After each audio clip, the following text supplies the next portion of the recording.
How to fix Roblox lag on your iPhone. Many players experience lag while playing Roblox on their mobile devices, and it can be frustrating. But don't worry, there are simple steps you can take to reduce or eliminate the lag and improve your gaming experiences. Firstly, tap on Settings.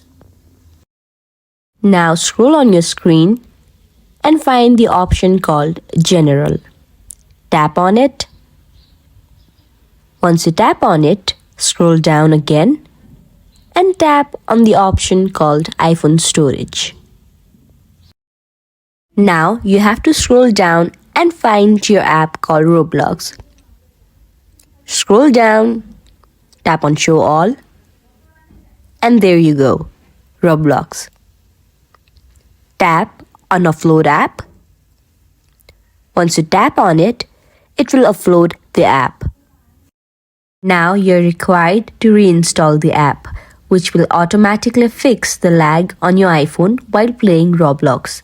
If you found my video helpful, please subscribe to our channel and give big thumbs up. Thank you and bye.